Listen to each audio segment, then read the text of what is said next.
Hi, welcome to Foreign Entanglements. My name is Matt Duss. I'm at the Foundation for Middle East Peace, and with me today is Shadi Hamid. Shadi is a senior fellow at the Brookings Institution, a contributor to The Atlantic, and the author of two excellent books, The Temptations of Power, and most recently, Islamic Exceptionalism. Shadi, welcome. Hi, Matt. Thanks for having me. Yeah, thanks for doing this.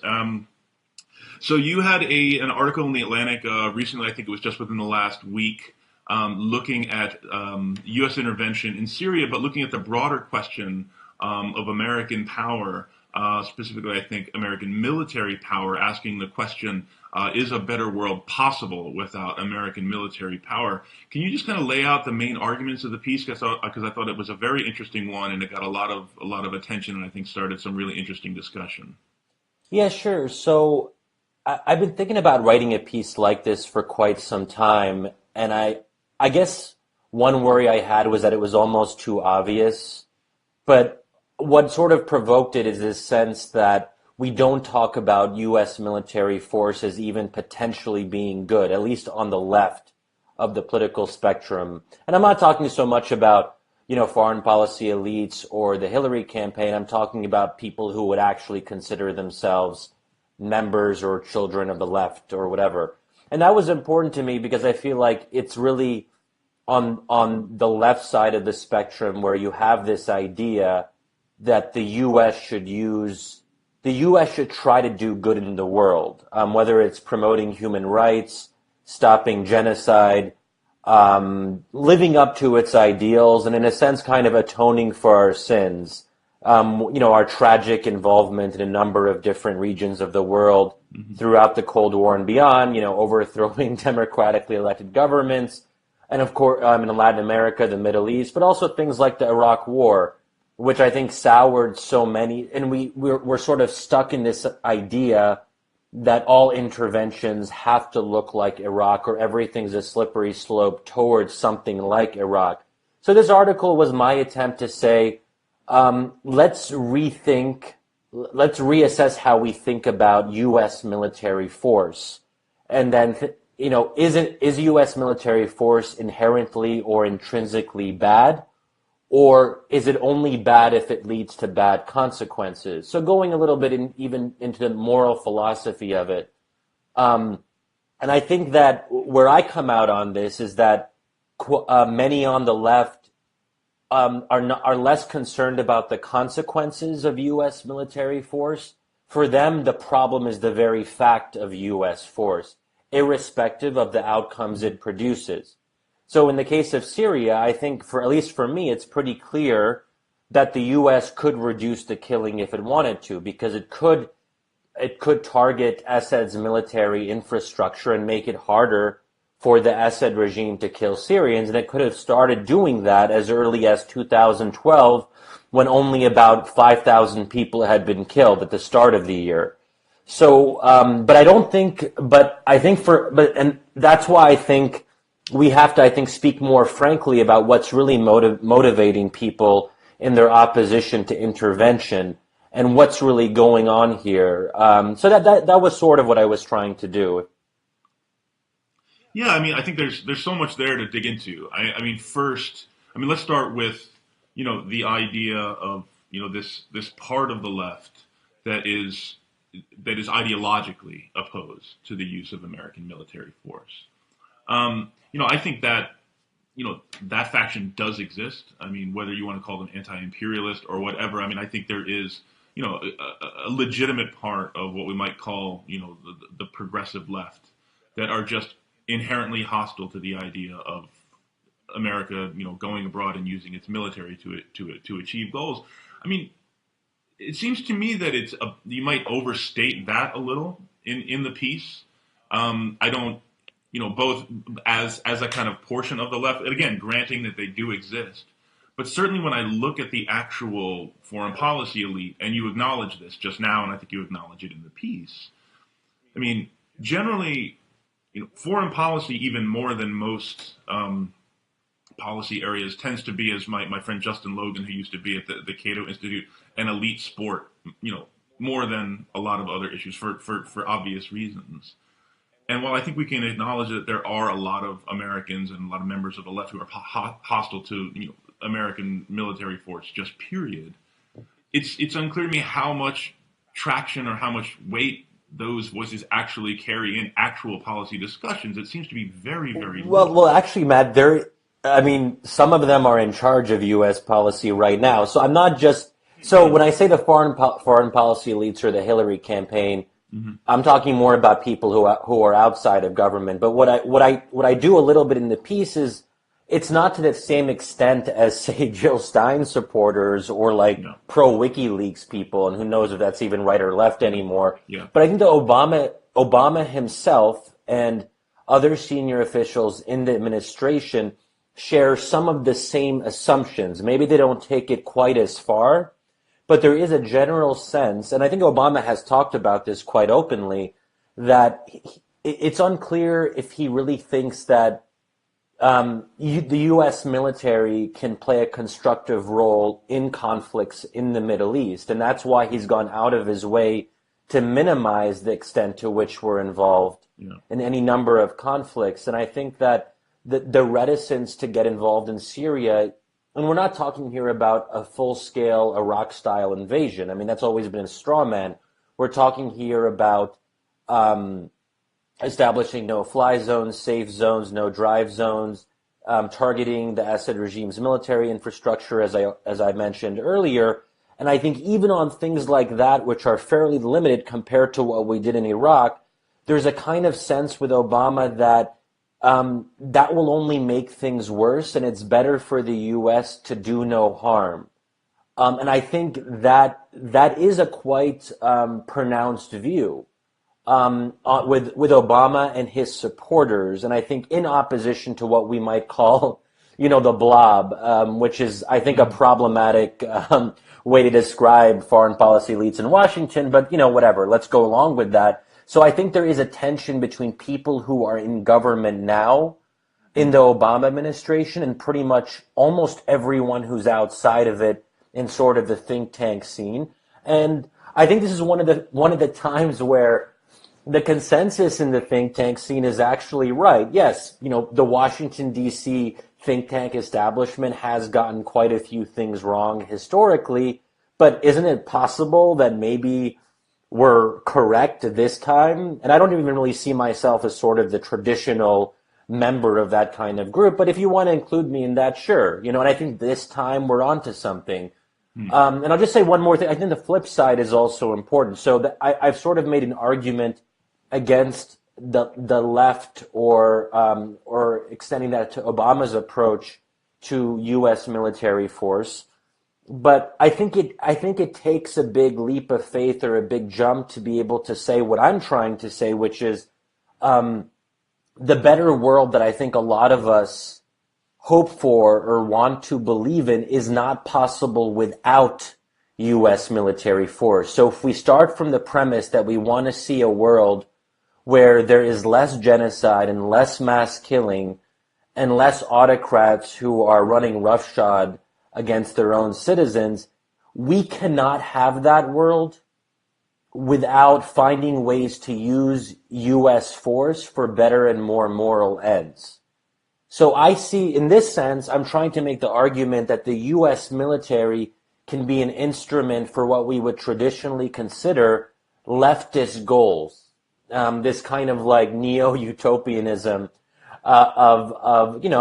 we have ideals and we want to promote them and we believe in human rights and maybe democracy we can debate a little bit, but at least the left, and I would hope human beings in general, but this is not the case, believe in stopping the killing of large numbers of people. And who else can do that besides the U.S.? And how can the U.S. do that without resort to the use of military force? And that's the question that I pose to people. And since the articles come out, no one has been able to tell me how we stop genocide or mass killing without the U.S. and without U.S. military force.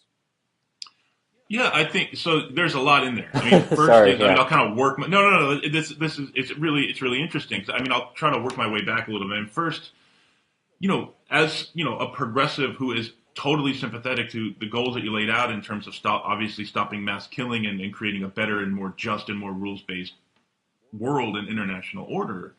I mean, the question really goes, okay, because the United States, potentially can, let's even grant that argument that through the use of its military, the United States can do X, we must. We therefore have the responsibility, kind of the Spider-Man argument, right? With great power comes great Mm. responsibility. Um, but I think I want to back up to what you said about Obama and some of his the people, his foreign policy thinkers, currently in the White House. I mean, I disagree a bit with the idea that these people are driven by a kind of fundamental hostility toward American military power. I mean, first of all, let's recognize the United States is using military force all over the place. I mean, let's just talk about it in Syria. I mean, I think we've seen over 2 years of military strikes. We've seen over 5,000 individual strikes. We've seen, an aid and equip and train operation. Now, these things might not be as robust as some, including you, might prefer. But I think they really kind of argue against the idea that Obama is just ideologically opposed to military force. So what I would say to that is, well, first of all, when it comes to training and equipping, mainstream rebels in Syria, first of all, it's been quite half-hearted, but it's also indirect. I don't consider that to be an example of direct military intervention in Syria. That's intervention through the use of proxies. And yes, it's true that we are fighting ISIS, and obviously, as everyone knows, there have been U.S. and U.S. coalition and U.S. led airstrikes against ISIS. But I think that's very much in the context of Obama's very narrow lens with which he views the Middle East, which is primarily through the lens of counterterrorism. So he considers terrorism to be one of the few vital interests that can affect the homeland. And for that reason, and even then it took him some time to get on board, directly confronting ISIS didn't happen right away, and there was a sense that Obama was rather reluctant in terms of increasing U.S. involvement. But I see that as being very limited to the counterterrorism space. And I wonder why and so if we're willing to intervene against ISIS in Syria, that's one thing. But we're not willing to intervene against the greatest source of conflict in the civil war in Syria, which is not ISIS, in fact, but is actually the Assad regime. The greatest killer of Syrian civilians is not even close. It's not even close to being ISIS. It's the Assad regime. So I sort of see the U.S. coalition against ISIS as maybe the exception that proves the rule. And then if we look at and it's understandable. I mean, Obama was elected with this idea that he would at least minimize. So again, it's all relative here, where it's impossible to imagine a U.S. president who will do zero intervention. But I think compared to previous administrations, and also compared to what we might have expected a McCain or a Romney or even a Hillary to do, I think that Obama is very much on the side of disengagement and doing his best within the available constraints to minimize American involvement, especially in the Middle East. And I think Obama just generally, and I think he expressed this rather clearly in the Jeffrey Goldberg profile a few months back. He kind of sees the Middle East as a nuisance. He doesn't, he would much rather not deal with the Middle East at all. And I think he's sort of bothered by the fact that he's been dragged back in because of ISIS. Yeah, well, I just need to say that he intervened less than McCain would have is kind of the definition of a low bar. Let's just acknowledge that and move on, because if we're going to treat that as kind of kind of the baseline, then what about that's a serious problem. Well, let's say putting McCain aside, I think it's fair to say Obama is intervening less than Hillary would have intervened if Hillary had won in 2008. Maybe that's a little bit of a lower. I think that's probably right. I don't know how. Yeah, I'll just agree. Certainly less than McCain. But again, coming back to this idea of ideology, I mean, yes, I agree. Obama has certainly defined, or he defines America's interest in the Middle East far more narrowly. Than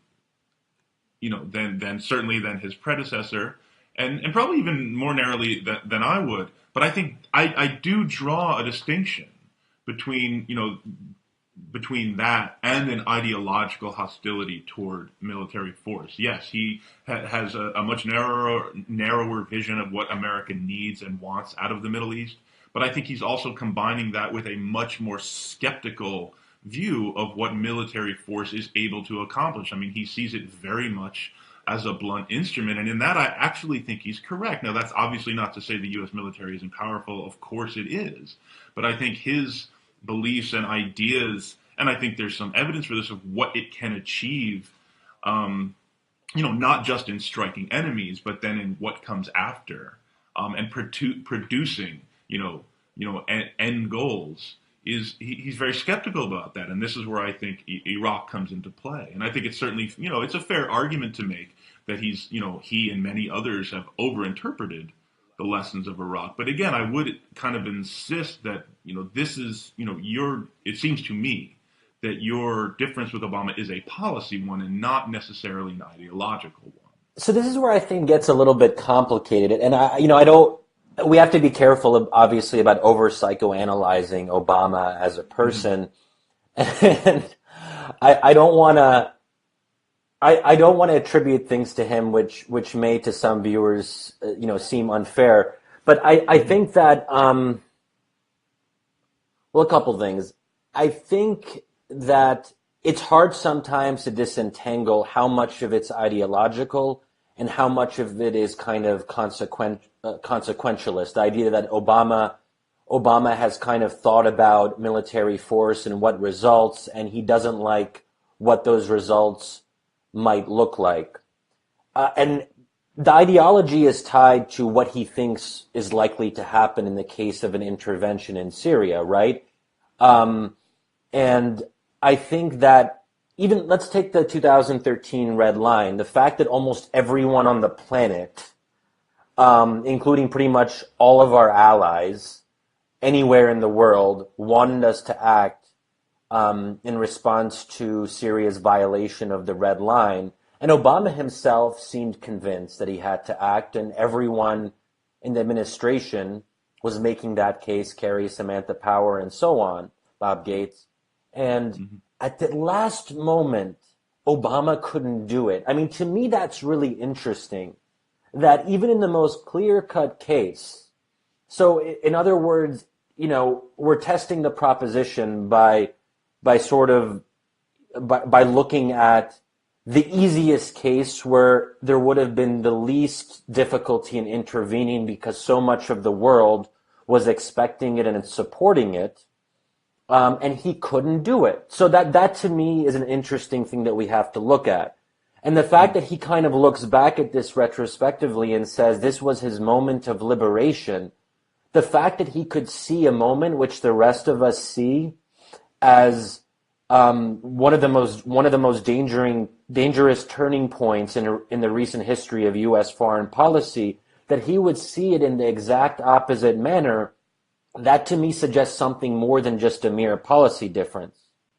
Well, let's remember where we are, where Obama was at that point. The British Parliament had just voted against supporting that intervention, those strikes, and Obama decided to go to Congress to get their support, their buy-in for that, which wasn't going to come.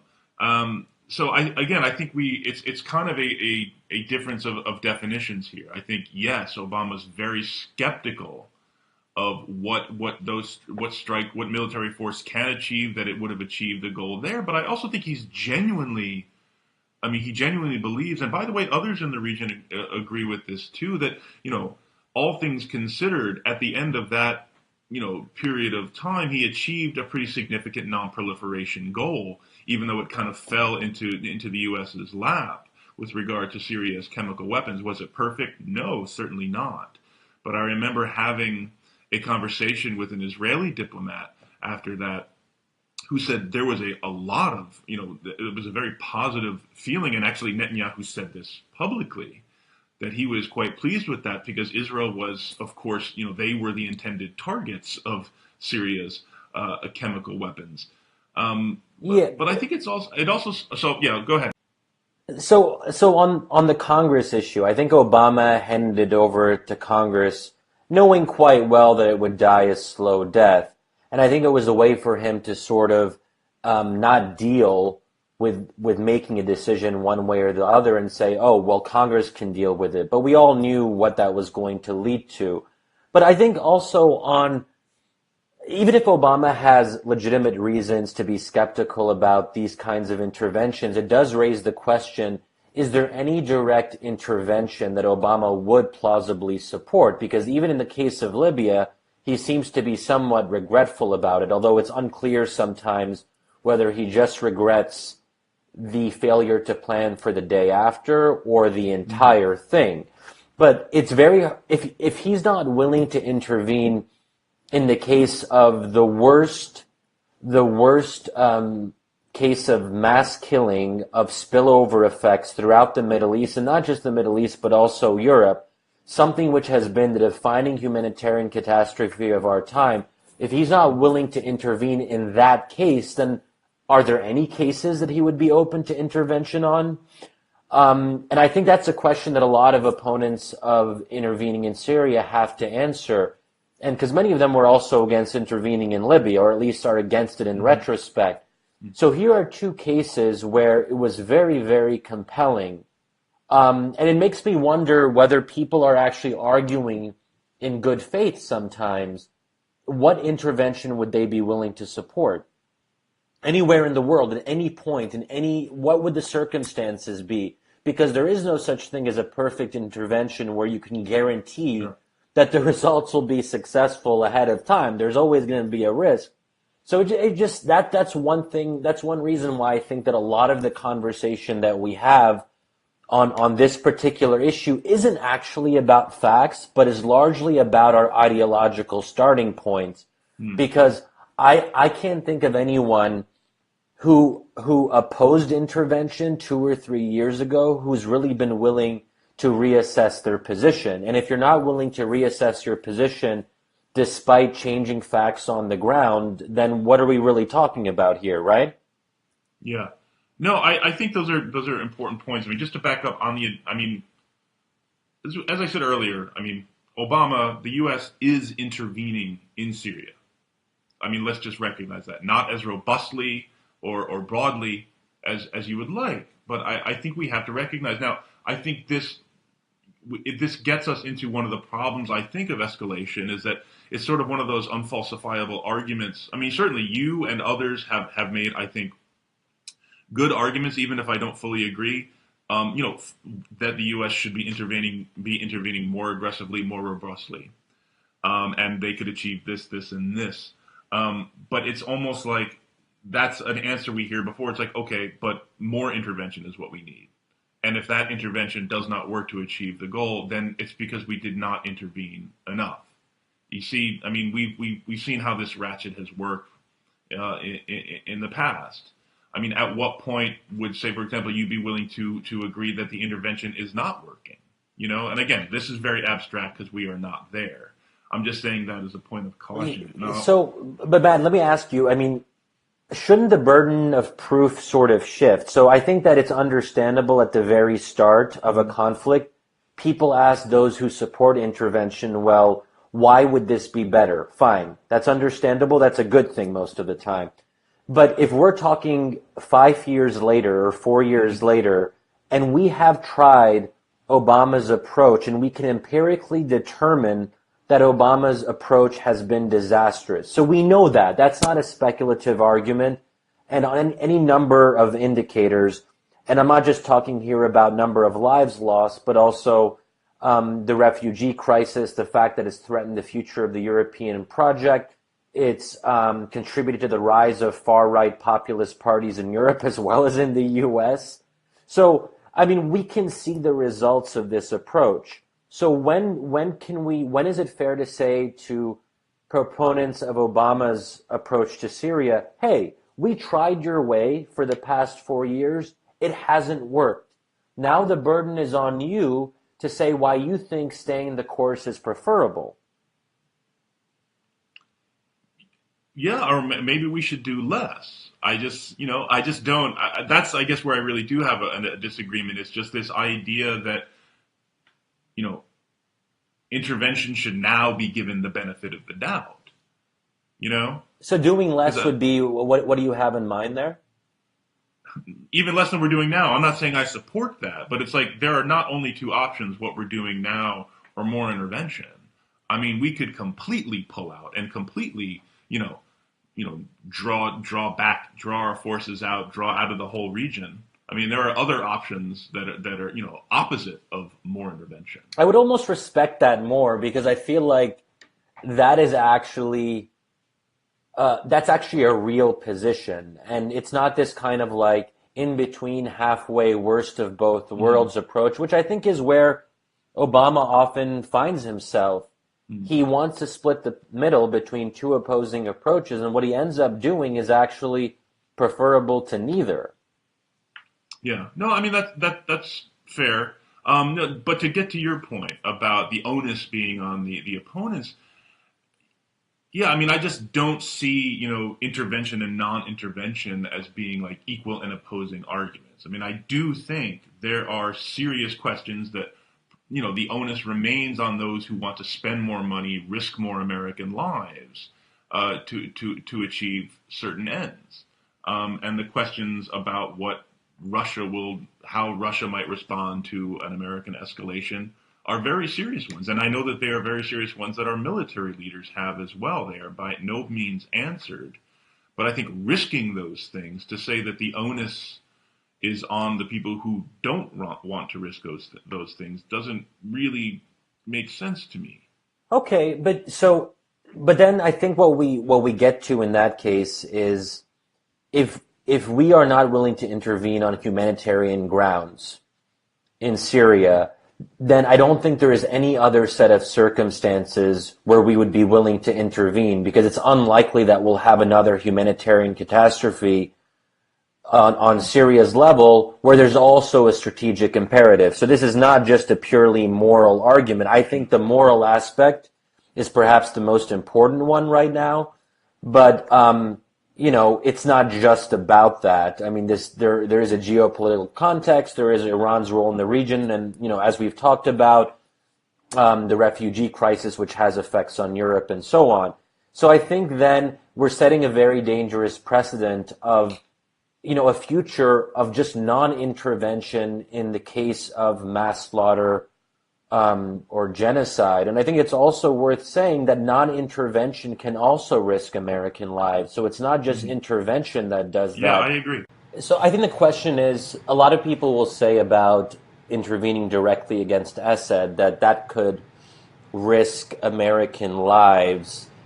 I presume people are referring there to special ops forces that would be on the ground, because again, no one is really talking about an Iraq-style invasion with tens of thousands of Americans in the kind of battlefield. But the flip side of that, though, is that non-intervention also entails a risk for American lives, even if it may be somewhat more indirect. So I think that ISIS wouldn't be as powerful or prominent if we had intervened earlier in Syria, because Syria is really where ISIS was able to revive itself and then spill over into Iraq. And so it would have existed, but not quite to the same extent, and it wouldn't have been as much of a terrorist threat in the West, in Europe, in the US, and so on. So I think we have to be willing to sort of play out some of the consequences, even if they're unintended or indirect. Yeah. No, but I think your point that non-intervention has costs is a really important and completely accurate one. All these different choices have costs. And I think it's important to kind of acknowledge really honestly what the costs are for U.S. interests, for the region. And I think you've made the point quite well that, yeah, I mean, choosing not to intervene, or at least to intervene at the level we have, has, allowed, certain things, refugees, Europe, all these other things. We don't have to go down the entire list, but yeah, there have been costs.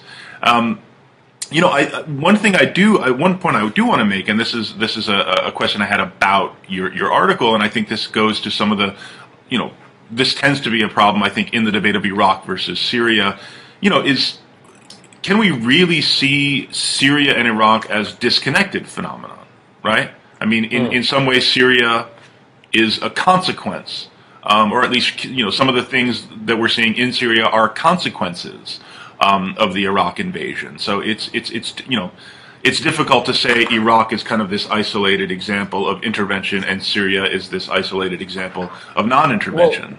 Well, Matt, I'm not sure if this is quite what you're getting at, but I think that our decision to not intervene or intervene less is a direct product of the Iraq tragedy and the fact that the very idea of intervention abroad was tainted. And even we kind of draw it out further and say that I don't think Obama would have been elected as our president if it wasn't for the Iraq war and the mood that the country was in at that time. So I don't know if that's what you were getting at, but in that sense, I do think there is a kind of path dependent. No, I would agree with that. I think Iraq showed. I think it showed that America's, even though America does have this extremely powerful military, the ability of that military to produce certain outcomes is far more limited than we perhaps wanted to believe. Now, I think you've argued many times, and others have also, that those lessons were overlearned, and that the military can actually produce some outcomes better than people want to believe. And I think that's kind of the main argument of your piece, if I'm not mistaken, is that we need to we should believe in the U.S. military's ability to produce certain outcomes, and not overlearn the lessons of Iraq or be overly skeptical because of Iraq. But I think what I was saying about Iraq is it's hard to see how how ISIS comes about. Al Qaeda in Iraq led directly to the rise of ISIS. Iran's empowerment and some of the choices it's made with regard to Syria are a direct result of Iran's empowerment in the wake of the Iraq invasion. That's more the point I'm trying to make, is that it's really hard to see all the things that have gone on in Syria if not for Iraq and some of the trends that invasion put into play. I totally agree. I think that Iraq was our original sin, or at least one of our original sins. And, I wish we could just do it all over and kind of start on September 12th, 2001 and just do a lot of things differently. And I think it's very sad to kind of realize how much 9/11 and its immediate aftermath have really, in a sense, foreordained future failures. And in that sense, I think if we want to take stock of the war on terrorism 15 years later, in many ways the terrorists did win. And, but at some point you have to say, well, we can't undo the past. Let's try our best to learn the right lessons for the right reasons and undo the damage. But I certainly take the point that once we made the decision to go into Iraq in 2003, it closed off a number of better outcomes. Right. Yeah, but I think in some ways the fact that we did invade Iraq and set in motion a whole set of consequences for the region, in some ways, to me, that's just as valid an argument for the U.S.'s responsibility to stay engaged in the region, because we sort of help. If we didn't start this fire, we at least poured serious gasoline on it. Rather than the Syrian civil war as kind of an isolated, discrete event. You see what I'm saying? Well, that seems like it supports my point then. So that seems to be the argument that we have a greater moral responsibility. Yeah, that's what I'm saying. I mean, to me, that's just as valid an argument for why the U.S. has a responsibility. Yes, yeah. So I actually think that, this is where I think talking about morality and responsibility becomes really important in sort of, because I think that, so often we get into these very narrow discussions of, is a no-fly zone doable, or what will Russia's reaction be? And all of these things are quite relevant, but I think that we have to come at it with a broader moral framework and really talk about where our starting assumptions are. I think we already talked about that a bit, but so it is about morality, it is about ideology, it is about the bigger things that we value as individuals. And we can't have a discussion about no-fly zones divorced from those broader moral questions. And you can even, I don't want to like oversimplify it, but it gets into like moral philosophy. If you're sort of walking down the street and you see someone, being mugged or kidnapped or whatever it happens to be, do you have a responsibility to step in or at least call the police? And I guess in this analogy, the U.S. or the UN or the international community would be the police. Do you at least have a responsibility to try your best to do something, even if you don't know what the outcome will be? Because of course, if you try to get involved as an outsider, it could go in a negative direction. Mm-hmm. You have no way to sort of preordain that, right? Right. Well, I think the question in that, and I think here's the parallel, is, okay, what tools do you have to change that? What are you willing to do? What are you willing to risk? And I think this is where I think it kind of comes back to where our key disagreement is, because I think you and I, even if we don't completely agree, let me put it this way. I think we do agree that the U.S., from both an interest and value standpoint, we need to be engaged in Syria. We need to do what we can to contain the problem and to try and make it better. I think where we disagree is what the U.S. should be willing to risk in order to do that. I mean, I will grant, I recognize and insist that the U.S. does have a responsibility here. I have not seen a plan that really makes sense to me that can change the outcome, and I just tend to disagree that, okay, just because the current policy isn't working at all, we therefore have a responsibility to risk something more. No, that makes sense. And I think this is also where discussions of Russia's reaction become relevant. So, and this is often the response that I hear, well, hey, Shadi, do you want to risk a shooting war with Russia? Mm-hmm. And so part of me, I almost want to say, well, look, what if Russia invaded a NATO ally? Presumably, we would be willing to risk not a shooting war. I think that's actually a bit of a straw man. But I think, would we be willing to risk direct confrontation with Russia over the things that we care deeply about and are obligated to think about in terms of treaty obligations? I think most people would answer and say, yes, it would be worth a confrontation with Russia. But then I wonder, what about Syria makes it less worthy of this kind of serious consideration where we're willing to risk a confrontation to Russia? Why shouldn't we be, if we consider Syria to be vital in terms of both our values and interests, in terms of the spillover effects in Europe, in terms of how it affects the broader international order? I just, for a variety of reasons, consider Syria to be very high on the priority list. So I think that, and I also wonder, I wouldn't want to question, I don't want to like claim that anyone's being disingenuous in their argumentation, but I worry when people kind of raise this Russia thing, but most of these people were against intervention before there was a risk of Russian confrontation. So before Russia had really gotten involved, say, a year and a half or 2 years ago, those same people were still against intervention. So I worry sometimes that the risk of confrontation with Russia is being used, but that's not really what's driving the opposition to intervention. And also, I also want to say that I think a lot of our conversations about Russia seem a little bit confusing to me, like we're living in an upside-down world, because if an alien came from outer space and listened to the way we talk about Russia, they'd probably be like, whoa, Russia is this great superpower, and the U.S. is this kind of middle power. That's the way we talk about it. It's almost as if Russia has veto power over what we decide to do, and we don't kind of turn around the question and say, well, why would Russia want to risk a direct confrontation with the strongest military in the history of the world?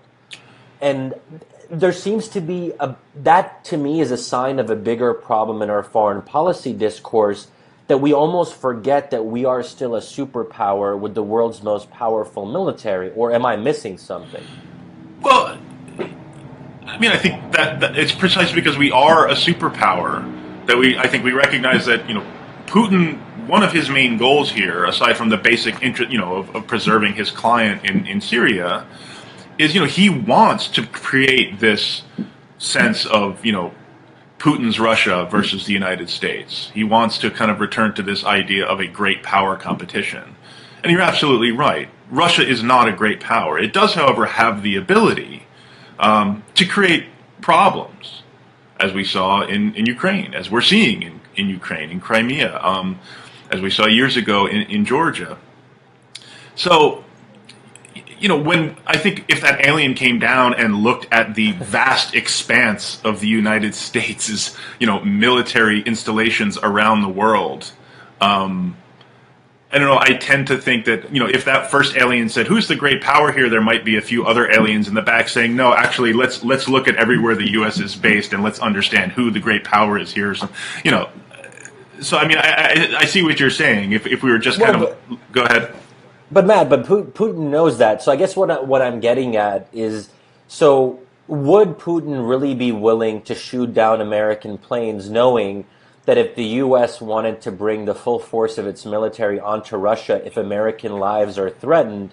I'm very skeptical that if Russia knew that the threat was credible, that they would risk having their military assets in Syria wiped out in fairly short order. Yeah. So, but I guess that the concern, and this is where I think credibility becomes very important, and I know people can sometimes be dismissive of the credibility fairy, but I think that, I worry that Putin doesn't think our threats are credible, and that emboldens him to act in a more risky manner than he otherwise might. And this is where I think setting certain precedents can be very dangerous in terms of the red line and all of that, because I wonder if we say to the world, to Russia, that we're entering Syrian airspace in a certain part of the country, and hey, if anyone tries to do something, they will get shot down. But everyone's like, wait, does Obama really mean that? Or is he just kind of doing some rhetorical ploy? Yeah. And that's where I think we get in a very kind of dicey situation. Yeah. I mean, with regard to the credibility fairy, I think this can often be overstated, and it's a very interesting debate, actually.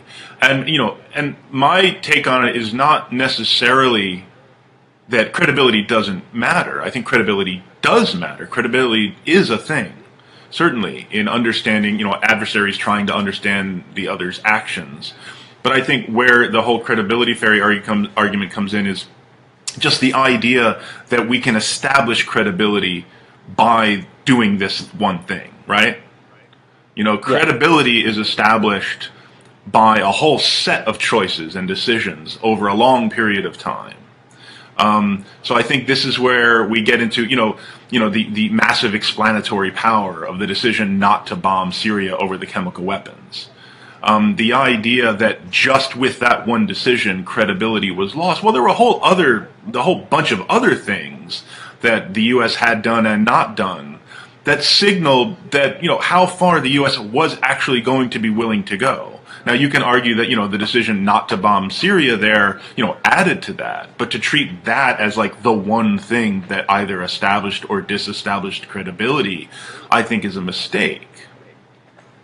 Yeah, that's fair. But so I think we also have to distinguish between what the objective reality is. So from an objective analytical standpoint, you are right.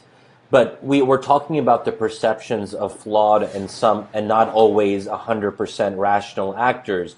So Putin may not, for example, I doubt he is, aware of the academic literature on how perceptions of credibility develop over time, right? And I think that's true for most of our allies. So when we're kind of removed and we're talking about this, me and you, we can be very, I think, sober about this. But I think that, so I can't tell you, Matt, how many meetings I've been in with senior Arab and European policymakers over the past few years where the red line will be brought up, sometimes by me, sometimes by others, and then people will start chuckling. The very fact that we can't even say red line with a straight face and we have to have this asterisk asterisks where we're, oh, but, red line, but. That to me is really concerning that people don't even take the idea of an American enforced red line seriously anymore to the extent that it elicits laughter or giggling, right? Well, no, but I think for example, I mean, this goes to the red line in Syria. Yes, it wasn't just the fact that we didn't enforce that. There were a whole bunch of other things that led to that. Now, for example, I think the world, Iran in particular, takes the U.S. red line in the Strait of Hormuz very seriously. The Revolutionary Guard will, they will occasionally send boats and harass American ships when they want to try and make a point and score points in their own politics. But I think Iran and other countries take the U.S. red line in terms of, protecting the freedom of movement very, very seriously. Why is that? Because the U.S. has shown over the years, time and time again, through a whole set of decisions, that we have determined that this is in our interest to enforce. Right? So it wasn't as if the U.S. didn't enforce the red line in Syria, and then all these other red lines around the world started being crossed. Yeah, because I think there's no doubt that there are certain, let's call them fundamental, vital interests, which even most of us would agree Obama sort of holds to. My concern, though, is that we continue to narrow what's considered a vital interest. And for me, when I think about vital interest, I have a more expansive definition. I think that's where, and that also deals with starting assumptions about how we see the world order. And I don't know if there's a clear way to resolve that, because if I say that I consider the Syrian civil war to be a vital interest and someone else disagrees with me, I don't really know how we sort of proceed in that conversation. I can try my best to make the case, but I do acknowledge that there are others. Let's say some of them are foreign policy realists, some of them are neo-isolationists on the libertarian right, and they have a very narrow conception of what demands of what requires the deployment of U.S. military assets, right? Right. No, I think we've kind of delved down into what I think the real disagreement is, right? You think Obama determines America's vital interest or defines America's vital interest way too narrowly, and that's a legit argument.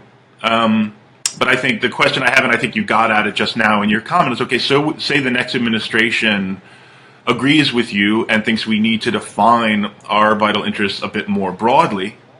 How does that president go about demonstrating that, given what we've kind of said about credibility?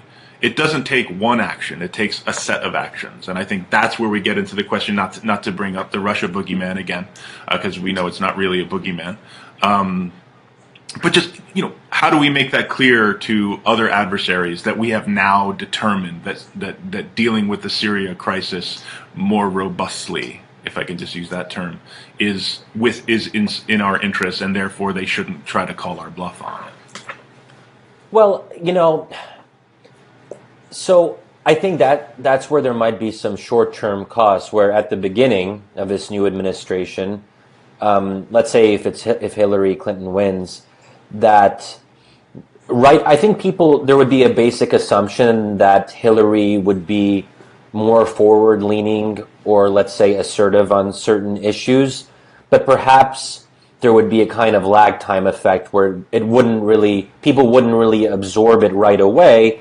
But then I think actions really do matter in the kind of early critical months of her administration, and I think Syria is going to be her, or in the case if Trump wins, the first test of that, right? And that's where I think new perceptions of American action or America's role in the world will start to sort of come to the fore, depending on what the new president does. But then there would have to be follow through. It couldn't just be a one-off sort of thing, right? And I think that in this sense, I would hope that the next president outlines a vision and is much more explicit about what America's role in the Middle East and beyond will be. And I don't want to overstate the importance of speeches or addresses. I think we've been down that road before. But I do think it would be helpful to have, the president and other senior officials really go out of their way to lay out what the new vision is. And that's been for a long time, one of my main criticisms of the Obama administration's foreign policy is that it seems to be very ad hoc. It's very much oriented around crisis management. And I think there's a lot of confusion about what Obama's vision for the world is. I think he started to outline it more towards the end of his term. So I'm thinking here about the Jeffrey Goldberg profile or even the Ben Rhodes profile. But I think that it's problematic that we got a better sense of Obama's priorities quite late in the second term. I mean, I think a lot of us had our suspicions or we had our own analyses of what his vision was, but there was disagreement and confusion. And that I think, and that's something I experienced living in the Middle East. So, I mean, so I was living in the region from 2009 to early 2014, and I would always, whenever I would talk to, whether it's Arab researchers or officials or whatever, there was always this sense of, wait, what does Obama really want? What is Obama's vision? And that could sometimes lead to some, I don't want to say conspiracy theorizing, because I think in some sense, some of it turned out to be right, that Obama was rather indulgent towards the Iranians. I think that some people overstated that, but I think we can kind of look back and say, hey, Obama does view Iran maybe in a different way than previous administrations have in terms of really respecting Iran's regional role and even in some sense accepting that Iran will be a regional hegemon. But I don't want to go too much into that. But so I think that the fact that people didn't know but they had their suspicions was not a very positive dynamic. Yeah. Oh yeah, I think the fact that people didn't know, I completely agree.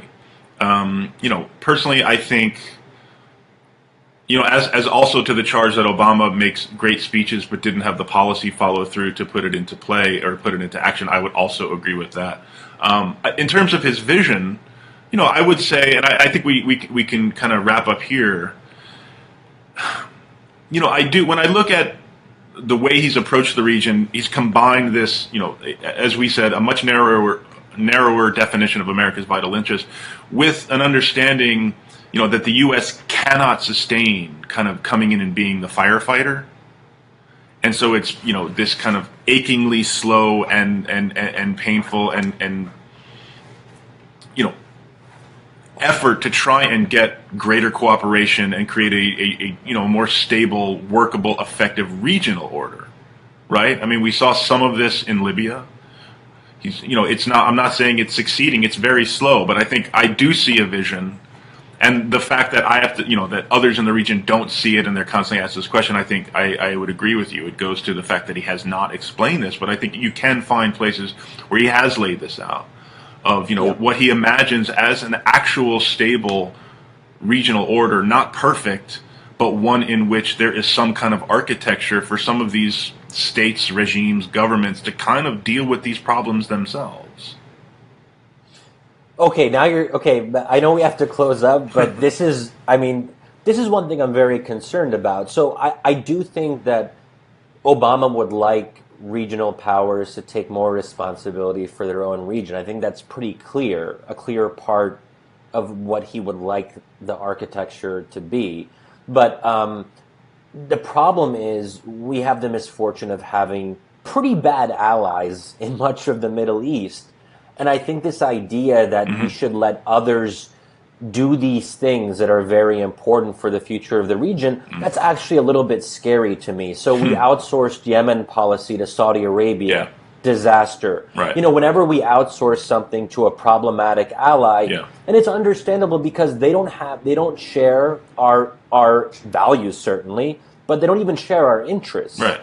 In a lot of cases. So that's where I sort of see there is no substitute for American leadership and American direction in a very kind of hands-on way, because simply our allies can't be trusted to sort of set the terms of the new regional order. And that's where I think that also has something to do with how I have a darker view of human nature more generally. So I'm not very comfortable with the idea of letting countries that that are quite far away from what I think as an American we should believe in. I'm not very confident that that's ever going to be a good idea. It could be a good idea in Europe because we do have allies that are part of a transatlantic community where most of them are democracies and there are clear shared interests, but we don't clearly have that in the Middle East, and we won't for the foreseeable future. Yeah, but I think what is necessary is a vision for getting from here to there. And I would agree that the actors we have to work with in the region are a real problem. But I think at least recognizing that just this idea of the U.S. in perpetuity managing this whole constellation of actors and problems is not going to work out. So we need to have some idea of moving into some kind of other system. It could take a long time, but at least having that vision, saying that this is a goal and slowly trying to get some buy-in for that in the region, I think is important. Well, so, one more thing I'll just put on the table, and I'm sure we won't be able to get into it, but I think we've been touching it on the margins of this conversation, but I think a big part of this is, do we see an American role in what has often pejoratively been called nation building? I might prefer the phrase state building. That my vision, this is where probably many Americans might diverge from my preferences, that I don't just see an active role in terms of stopping mass killing and genocide. I think that's a starting point. But what I've been thinking about more is what an America that is engaged more in helping flawed and failed states rebuild in places like the Middle East, and kind of reorienting our bureaucratic infrastructure, whether it's the NSC, State Department, or Department of Defense, to be more attuned to those needs. And the fact that to me is also one of the lessons of Iraq, that we're terrible at day after post-conflict planning. And the fact that it's I don't want to say... I think again, we can put this in the big basket of, post-Iraq, hangover. Democracy promotion gets a bad name. State building gets a bad name. And there's a whole number of things that we need to be, I think we should be a bit more modest about what we can do, but that shouldn't mean we completely shrink from trying to do any of it. On that, I think we can agree. So perhaps that's an optimistic note that we can end on. All right. All right, Shadi, this was great. I really enjoyed it. Thanks so much for bearing with some of the technical difficulties, and thank all of you for watching. Again, Shadi Hamid with the Brookings Institution just published a great book, Islamic Exceptionalism. Before that, another great book called The Temptations of Power. Shadi, let's do it again soon. Yeah, that would be great. Thanks so much for having me. All right, thanks a lot. Okay, bye-bye.